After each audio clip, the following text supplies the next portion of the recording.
Decentralization was, and still is, the hope of many of us early builders of the first generation of online weirdos. The first children to grow up with the internet and the last generation to remember life before it existed. In those early days, we saw the internet as a real promise that it would make information free, democratize media, and grant new forms of economic self-sufficiency. Many of us believed that we could change the way the world works from behind our glowing screens. Some of us actually did that, and many things have changed, but not exactly in the ways we imagined. The promise was that information would be free, but what we got to be the free information as third parties harvested our data. The promise was democratized media, but what we got was media that threatens our democracy. The promise of the early internet lost nearly all of its idealistic moral gravitas, so that now when we talk about promises and the internet, we're just talking about a JavaScript concept, another best practice in a software engineer's development stack. In any other field whose name had the word engineering in it, outcomes like this would not fly. Imagine a civil engineer or a structural engineer who is tasked with building the Brooklyn Bridge. A truck company asked the engineers, okay, we need to plan our routes across this new bridge. How many trucks, how many loads can safely go across and maintain the safety of the bridge? And imagine the structural engineer says, hey, look, technology is neutral. I build the bridge, but I don't tell people how to use it. If someone wants to break the bridge and it falls down, I mean, that is what it is. It's not my fault.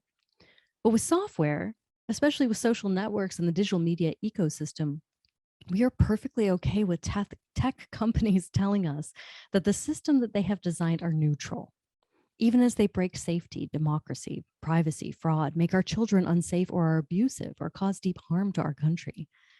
There is not a responsibility to know its limits, its load, or what could happen to the lives involved should it break. If we start to believe that it's not our responsibility as the builders of these systems, then we're really building systems of harm. We're building bridges and not caring for those who trusted us to drive across them. I created Wampum.Codes to address exactly this issue.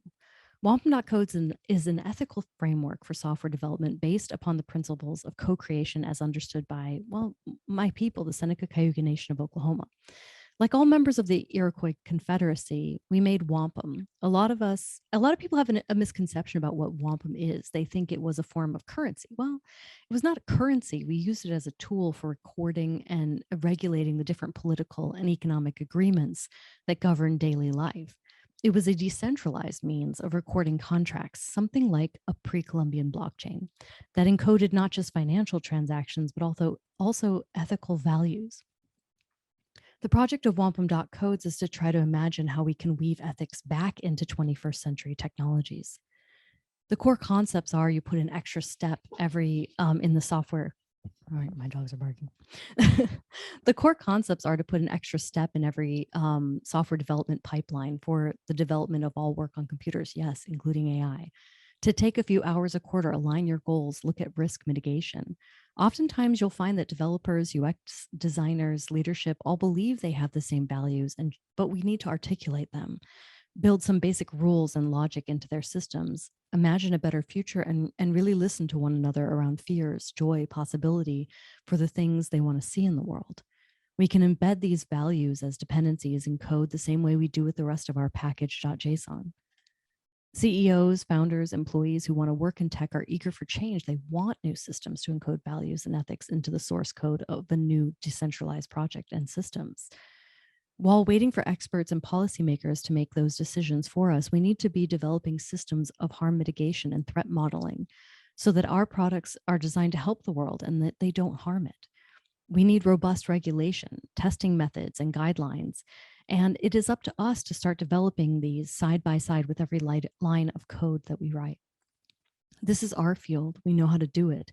And we're the ones who need to step up. By implementing a decentralized protocol around ethics and software, we can make a step in the right direction.